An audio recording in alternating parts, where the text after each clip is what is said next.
Hello everyone. You are witnessing another edition, yet I dare say exciting edition, of In the Office with George and Ron. This is your chance to click off now or sit back and take it like a man. I would suggest number 2. Yeah. So, today we're going to talk about keeping an eye on your profit margin. And when I talk about the profit margin, and the reason I mention this is because you got to use it to stay on top of your game. You know, we shoot for 20% profit margin with our customers. We feel that's what we have to have in order to stay profitable as a company.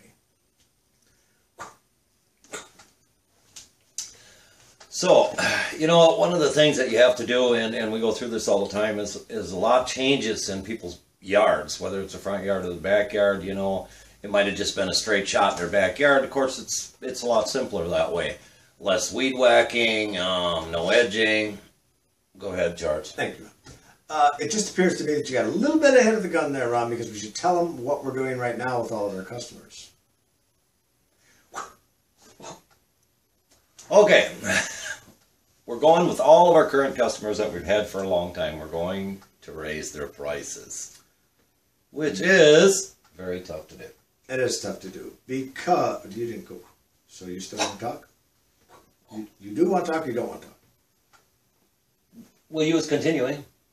So what you have to do is you have to go through everything and look at them. We have some clients that we just have had since the beginning of time, and you always cringe to raise them, or you don't want to raise them because, you know, it's a sweet little old lady that's living on a fixed income, this, that, and the other.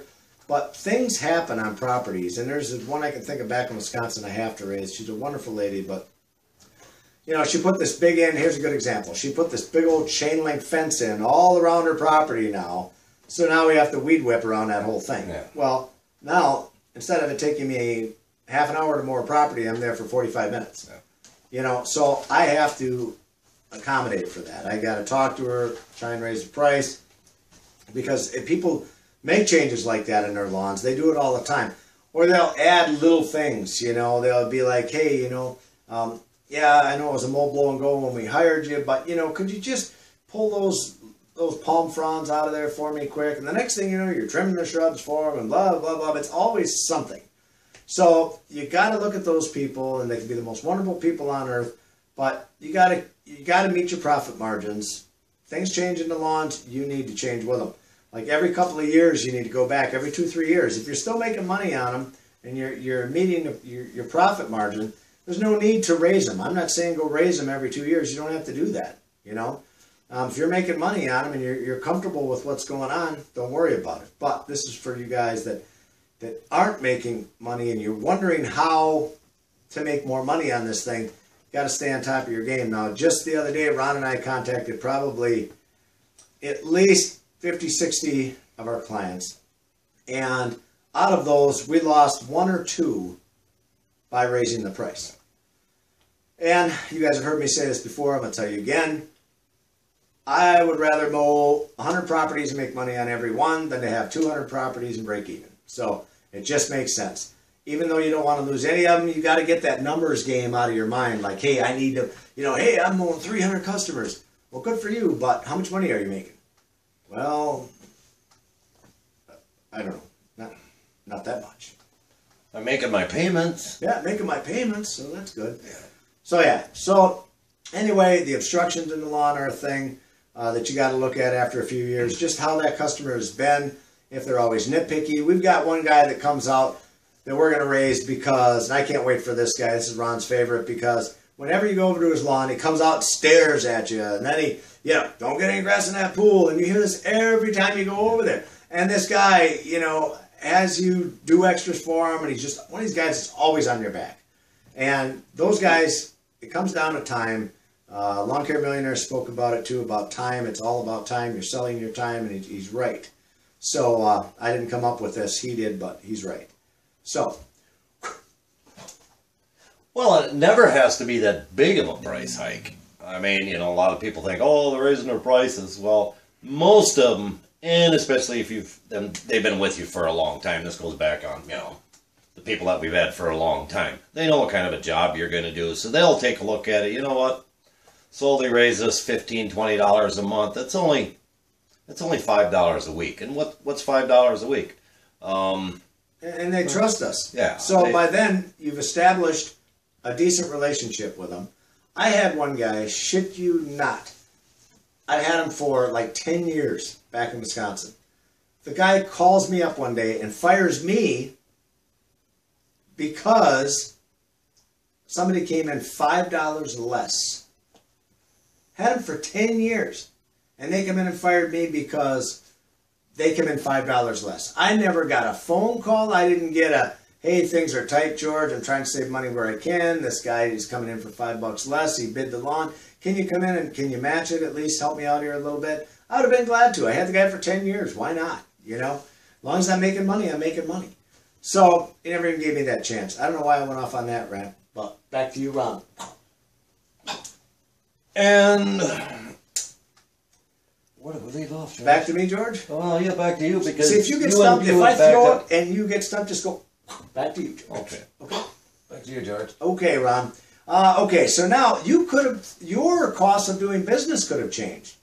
For example, like if you have your guys with you for any amount of time, which I never have to worry about because they never last more than a month. And if they don't quit, we fire them. Big money savers, guys. Big money savers. That's just a little tip to keep in mind. Yep. Just keep. You never have to worry about giving raises. Not all the time. Not all the time. You always got to keep one really, really good guy with you. Right, and I'm still working on finding that really, really good guy, and sooner or later, I'm gonna find him.